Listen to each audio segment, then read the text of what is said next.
اب کارنامے تو اتنے ہیں، اللہ گواہ ہے، میں بغیر مبالغے کے کہتا ہوں ہم فجر تک بھی چلتے رہے تو ہمارے امام کے کارنامے ختم نہیں ہونے۔ یہ تو میں اپنے علم کی بات کر رہا ہوں نا، جس کی حیثیت کوئی نہیں ہے اور اکابر کے علوم کو لے کر چلے تو بندہ سوچ سکتا ہے ہمارے امام کے کارنامے کتنے ہوگے۔ میں اختصار سے امام کے 3 کارنامے پیش کرتا ہوں، بڑے اختصار سے، بغیر لمبی بات کہنے کی۔ نمبر 1 ذہن میں رکھنا، نمبر 1 ہمارے امام کا کارنامہ یہ ہے، اللہ کے نبی سے صحابہ نے نماز لی ہے، نبی کو نماز پڑھتے دیکھا ہے، امت کو صحابہ نے نبی والی نماز پڑھ کے دکھا دی ہے، نبی والا حج صحابہ نے کر کے امت کو دکھا دیا ہے، نبی والا روزہ رکھ کے صحابہ نے امت کو رکھ کے دکھا دیا ہے، پیغمبر والا جہاد نبی کو دیکھا، جہاد کر کے امت کو دکھا دیا ہے، نبی کو صدقہ کرتے دیکھا، امت کو صدقہ کر کے صحابہ نے دکھا دیا ہے، پیغمبر کو نکاح کرتے دیکھا، نکاح کر کے امت کو دکھا دیا ہے۔ نبی کا نکاح ایسے ہے، لیکن ایک کام صحابہ نبی کو دیکھتے رہے، امت کو دکھاتے رہے، نبی والی نماز پڑھ کے بتاتے رہے۔ لیکن اگر یہ سلسلہ پڑھنے والا یوں ہی رہتا، نقصان کیا تھا؟ اللہ کے نبی والا قرآن دیکھ لو، ابو بکر صدیق نے رضی اللہ عنہ ایک جگہ پہ جمع کرا دیا ہے۔ عجیب بات یہ ہے، مجھے بتاؤ قرآن اترا کس پہ ہے؟ توجہ رکھنا، کس پہ اترا؟ قرآن لکھوایا کس نے ہے؟ بولو نا بھائی، قرآن اترا کس پہ ہے؟ لکھوایا کس نے ہے؟ کہتے ہیں صحابہ کرام نے۔ یہ رٹی رٹائی باتیں نہ کرو۔ حضرت امیر معاویہ کاتب وحی ہیں یا نہیں؟ کس کے کہنے پہ؟ تو پھر حضور نے لکھوایا نا۔ حضرت علی کاتب وحی ہے، کس نے لکھوایا؟ حضور نے۔ حضرت زید کاتب وحی ہے، کس نے لکھوایا؟ حضور نے۔ خود کیوں نہیں لکھا؟ امی جو ہے، خود کیوں نہیں لکھا؟ امی جو ہے۔ توجہ رکھنا، قرآن اترا کس پہ؟ حضور پاک پہ۔ لکھوایا کس نے؟ اللہ کے نبی نے۔ تو صدیق اکبر نے کیا کیا ہے؟ بات سمجھنا، صدیق اکبر نے کیا کیا ہے؟ اللہ کے نبی پہ قرآن اترا، وہ تھوڑا تھوڑا الگ الگ جگہ پہ لکھا ہوا تھا۔ حضرت صدیق اکبر نے کہا بھی جن کے پاس تھوڑا تھوڑا ہے وہ سارے لے کر آؤ تاکہ ایک جگہ پہ جمع کر دیا جائے۔ کوئی بندہ کہے گا نبی نے الگ الگ تھوڑا تھوڑا لکھا تھا، صدیق نے ایک جگہ پہ جمع کیوں کروا دیا ہے؟ ذرا نقطے پہ غور رکھنا، اللہ کے نبی پہ سارا قرآن ایک بار اترا یا تھوڑا تھوڑا؟ بولو نا۔ تو حضور کو ایک بار لکھوانا چاہیے یا تھوڑا تھوڑا؟ اور صدیق کو اکٹھا ملا یا تھوڑا تھوڑا؟ تو پھر صدیق کو اکٹھا کروانا چاہیے۔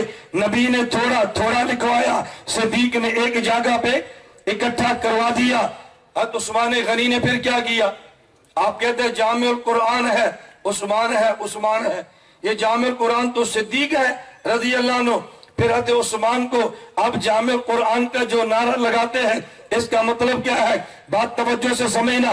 قرآن کریم کئی ایک قراتوں میں تھا، اور یہ قرات کئی ایک قراتوں میں تھا، مختلف قراتوں میں قرآن لکھا گیا، اور دنیا میں کئی نسخے پھیل گئے، عرب سے عجم میں پہنچا، عجمیوں میں لڑائی شروع ہو گئی۔ ایک کہنے لگا قرآن یہ ہے، دوسرا کہنے لگا قرآن یہ ہے۔ توجہ، الحمدللہ رب العالمین مالک یوم الدین، دوسرا نسخہ الحمدللہ رب العالمین مالک یوم الدین۔ ایک بار نسخہ مالک والا ہے، ایک کے بعد مالک والا ہے، یہ دونوں لڑ پڑے۔ ایک کہتے ہیں یہ اصلی ہے، دوسرے کہتے ہیں یہ اصلی ہے، اصلی تو دونوں تھے۔ حضرت عثمان غنی کے پاس جب یہ شکایات پہنچی، امت لڑنے لگی ہے، مسئلہ سمجھ نہیں آ رہا، حضرت عثمان غنی نے فرمایا پوری دنیا میں جتنے قرآن کے نسخے پھیلے ہیں سارے ایک جگہ پہ جمع کر دو۔ وہ سارے نسخے مدینہ میں جمع کرا لیے۔ پھر عثمان غنی نے صرف ایک نسخہ لکھوا کے پوری دنیا میں پھیلا دیا، باقی سارے نسخے مدینے میں رکھ لیے۔ ہر قرات والا قرآن لکھوا کے مدینہ میں رکھ لیا ہے، لیکن ایک قرات والا دنیا میں عام کر دیا ہے تاکہ امت کو فتنے سے بچا لیا جائے۔ اللہ کے نبی نے تھوڑا تھوڑا لکھوایا ہے، صدیق اکبر نے ایک جگہ جمع کروایا ہے، عثمان غنی نے ایک قرات پہ لکھ کے پوری دنیا میں پھیلا کے امت کو فتنے سے بچایا ہے، نبی کا کام یہ ہے، صدیق کا یہ ہے، علی حضرت عثمان بن عفان کا کام یہ تھا۔ میں سمجھانے لگا حضرت صدیق نے ایک جگہ پہ جمع کیوں کروایا؟ وجہ ایک ہی جنگ ہے، اس میں 700 صحابہ شہید ہوئے۔ مسئلہ چلا اگر یہ صحابہ شہید ہونا شروع ہو گئے، قرآن تو الگ الگ ہے، اکٹھا قرآن ملے گا کیسے؟ حضرت عمر نے ادھر حضرت صدیق ہے، عمر ہے، حضرت عمر نے کہا صدیق اکبر قرآن کو ایک جگہ پہ جمع کروا لیجئے۔ ایک جگہ پہ قرآن جمع کیوں کرایا؟ اگر صحابہ چلے گئے قرآن ضائع ہو جائے گا۔ صحابہ نے نماز پڑھی، امت کو پڑھ کے دکھا دی ہے، یہ دنیا سے چلے جاتے۔ بعد والے گڑبڑ کر سکتے تھے، خدا نے امام ابو حنیفہ کو کھڑا کیا اور صحابہ کے دور میں کھڑا کیا۔ اللہ کے نبی کو دیکھا صحابہ نے، ابو بکر حضرت نبی کو دیکھا صحابہ نے، امام ابو حنیفہ نے دیکھا صحابہ کو، انہوں نے نماز پڑھتے دیکھا نبی کو، انہوں نے نماز پڑھتے دیکھا صحابہ کو، صحابہ نبی کو دیکھا، امت کو دکھایا۔ ابو حنیفہ نے صحابہ کو دیکھا، صحابہ والی نماز کو لکھوایا۔ صحابہ والی نماز کو اگر نہ لکھواتے تو پھر مسئلہ بن جانا تھا نا۔ تو امام حنیفہ نے پہلا کام یہ کیا کہ جو مسائل ضرورت کے تھے امام صاحب نے لکھوا دیے ہیں۔ جو اصولوں سے مسئلے قیامت تک کے لیے پیش آنے تھے، یہ مسئلہ جو میں چھیڑنے لگا ہوں نا اتنا اہم ہے، اگر میں کم از کم 1.5 گھنٹہ اس مسئلے کو سمجھاؤں تو پورا مسئلہ سمجھ آئے۔ امام صاحب نے اصول کیسے نکالے، پھر اصولوں سے مسائل کیسے نکالے، پھر امام صاحب نے مسئلے لکھوا دیے ہیں۔ امام صاحب کیا کرتے؟ قرآن سے مسئلہ نکالتے لکھ دیتے، حدیث سے نکلواتے لکھوا دیتے۔ امام ابو حنیفہ کا پہلا بڑا کارنامہ یہ ہے کہ امت کو قیامت تک جن اصولوں کی ضرورت تھی ان کو لکھوا دیا۔ جو مسئلے پیش آئے امت کو لکھوا دیے، آئندہ جو پیش آنے تھے ان کے لیے میرے امام نے اصول بنا دیے۔ آئندہ جو مسئلے پیش آئے ان کے لیے اصول بنا دیے۔ اب میں ایک بات کہتا ہوں، یہ جو امام صاحب نے مسئلے نکالے تھے کن سے؟ احادیث سے، کن سے؟ قرآن سے۔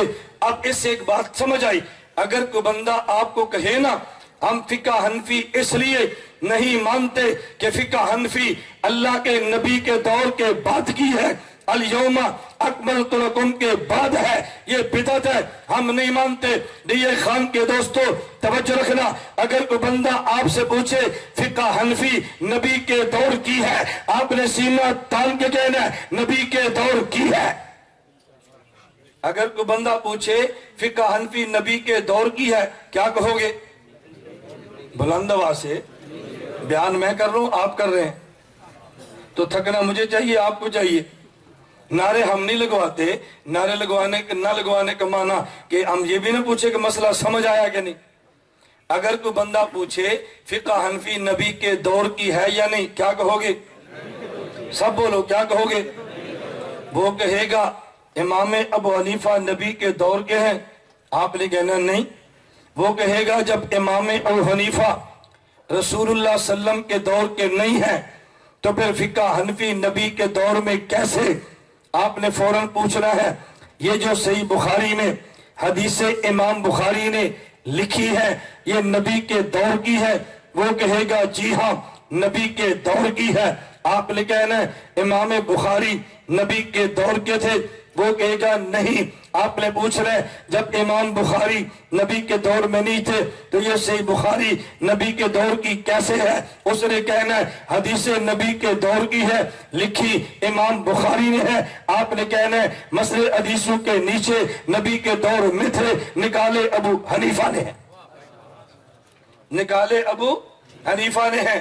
مجھے بتاؤ جہاں ہم بیٹھے ہیں یہ کون سی جگہ ہے؟ پوچھو نا، کون سی جگہ؟ Green marriage hall. اس کو بنے کتنے سال ہو گئے؟ 1 سال کو، ٹھیک ہے 2 سال 1 سال، ہمیں کیا فرق پڑتا ہے؟ 8 سال ہو گئے۔ میں سمجھانے کے لیے کہتا ہوں چلو گرین ہال کو بنے مثال کے طور پہ 8 سال 10 سال ہو گئے۔ اب مجھے بتاؤ اس گرین ہال میں ٹوٹیاں بھی ہیں جس سے وضو کرتے ہیں، اس میں ٹوٹیاں بھی ہیں جہاں سے پانی نکلتا ہے، غسل کریں استنجا کریں۔ اب میں آپ سے پوچھوں اس گرین ہال کو بنے کتنے سال ہو گئے؟ آپ نے کہا 10 سال۔ میں نے کہا اس کے نیچے جو پانی ہے یہ کب سے ہے؟ آپ نے کہنا او کب سے؟ ہمیں تو پتہ نہیں، جب سے زمین ہے تب سے ہے۔ میں پوچھوں پھر یہ پانی نکلا کب ہے؟ آپ نے کہنا جب یہ گرین ہال بنا ہے۔ اس کا مطلب پانی پہلے بھی تھا، نکلا تب ہے جب گرین ہال بنا ہے۔ مسئلے حدیثوں کے نیچے نبی کے دور میں بھی تھے، نکلے تب ہے جب ابو حنیفہ آیا ہے۔ جب ابو حنیفہ کیوں ذرا سمجھنا، امام ابو حنیفہ سراج الامہ، امت کا چراغ ہے۔ سراج الامہ، امت کا چراغ کا کام کیا ہے؟ ہمارے پاس کتاب موجود ہے لیکن پڑھ نہیں سکتے کیونکہ بجلی نہیں ہے، لائٹ نہیں ہے۔ تھوڑی دیر کے بعد لائٹ آ گئی، ہم نے کتاب کو پڑھنا شروع کر دیا۔ دوستو مجھے بتاؤ، اس لائٹ نے الفاظ لکھے ہیں یا لائٹ نے الفاظ دکھائے ہیں؟ یہ لائٹ الفاظ لکھتی نہیں ہے، الفاظ دکھاتی ہے۔ چراغ کے ذمے الفاظ بنانا نہیں ہے، الفاظ دکھانا ہے۔ ابو حنیفہ سراج الامہ ہے، ان کے ذمے مسئلے بنانا نہیں ہے، بلکہ جو مسئلے حدیثوں کی تہ میں بنا کے نبی نے رکھے تھے ابو حنیفہ کے ذمے دکھانا ہے۔ پھر میں کہوں گا کہ جس طرح لائٹ الفاظ بناتی نہیں، یہ دکھاتی ہے۔ ابو حنیفہ کا چراغ مسئلے بناتا نہیں، مسئلے دکھاتا ہے۔ بنائے اللہ کے نبی نے ہے، دکھائے امام ابو حنیفہ نے ہے۔ مسئلے بنانے کو شرع عین والا کہتے ہیں، مسئلے دکھانے کو شرع ہا والا کہتے ہیں۔ ہمارے نبی شارع عین والے مسئلے بنائے ہیں، ابو حنیفہ شارع ہا والے مسئلے دکھائے ہیں۔ اسے علماء کی زبان میں یوں کہتے ہیں القیاس مظہر لا مثبت۔ قیاس مسئلے بناتا نہیں ہے، قیاس مسئلے دکھاتا ہے۔ ابو حنیفہ قیاس والا مسئلے بنائے اللہ کے نبی نے ہے، اس نے قیاس کیا تو مسئلے دکھائے ہیں۔ بنانے والے مصطفیٰ ہے، دکھانے والے ابو حنیفہ۔ جس دور سے بنے وہ نبی دور ہے، جس دور میں نکلے یہ حنفیت کا دور ہے۔ اس لیے جب کی حدیث ہے تب کا مسئلہ ہے، جب کی آیت ہے تب کا مسئلہ ہے۔ فرق یہ ہے کہ مسئلہ پہلے تھا، نکلا تب ہے جب ابو حنیفہ آیا ہے۔ تو فقہ حنفی کس دور کی ہے؟ بولو نا، کس دور کی ہے؟ یہ بات کی ہے نبی کے دور کی ہے۔ کوئی بندہ تمہیں غلط فہمی میں نہ ڈالے، اگر نبی کے دور کی ہے تو ایک ایک حدیث سے یہ دو مسئلے کیوں ہیں؟ آپ اس سے پوچھو حدیث قرآن کی شرح ہے، ایک ایک مسئلے پہ دو حدیثیں کیوں ہیں؟ اگر مسئلہ بنانے والا ایک مسئلے پہ دو حدیثیں دے سکتا ہے تو مسئلہ دکھانے والا ایک حدیث سے دو مسئلے نکال کے دے سکتا ہے۔ مسئلے بنانے والے دو حدیثیں دے دی ہیں تو نکالنے والے نے دو نکال دی، تو پھر کیا ہوا؟ کیا فرق پڑا ہے؟ بعد والے بیٹھے ہیں نا یہ پتا کرنے کے لیے کہ یہ پانی میٹھا ہے یا کڑوا ہے۔ زمین کے نیچے تو پانی دونوں تھے نا، انجینئر نے نکال دیا اور بعد والے نے بتا دیا یہ نہ پینا یہ پینا۔ توجہ، امام صاحب نے دونوں مسئلے نکال دیے، ابو یوسف نے بتایا یہ لینا یہ نہ لینا۔ تمہیں کیسے پتا چلا؟ میں امام کا شاگرد ہوں، جو مزاج میں جانتا ہوں تم نہیں جانتے۔ امام محمد نے بتایا یہ دونوں مسئلے امام کے، یہ لینا یہ نہ لینا۔ اس سے مسئلہ تمہیں سمجھ آنا چاہیے۔ یہ جو لوگ جھوٹ بولتے ہیں نا، امام ابو حنیفہ کے شاگرد امام ابو حنیفہ سے اختلاف کرتے ہیں، انہیں کہو گدو جھوٹ نہ بولو، اختلاف نہیں کرتے۔ امام ابو یوسف کا قول ہے، فتاوی شامیہ میں ہے، امام ابو یوسف کہتے ہیں میں اپنے استاد سے اختلاف نہیں کرتا، ایک ہی مسئلے پہ میرے استاد کی دو رائے ہوتی، میں ایک کو ترجیح دیتا ہوں۔ تم نے سمجھا اختلاف کیا ہے، اس نے استاد ہی کی دو رائے میں سے ایک رائے کو ترجیح دی ہے۔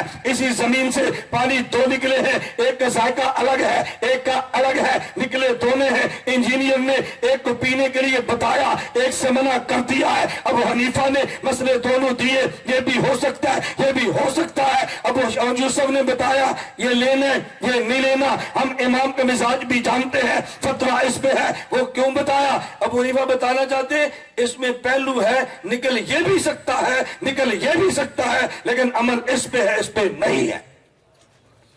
تو فقہ حنفی کس دور کی ہے؟ امام صاحب کا کارنامہ سمجھے؟ میں آپ سے کہہ رہا تھا نا، میں مذاق نہیں کر رہا، فجر تک بھی اس موضوع کو چھیڑے نا، آپ کی فجر کی اذانیں ہونی ہیں، یہ موضوع کور نہیں ہونا۔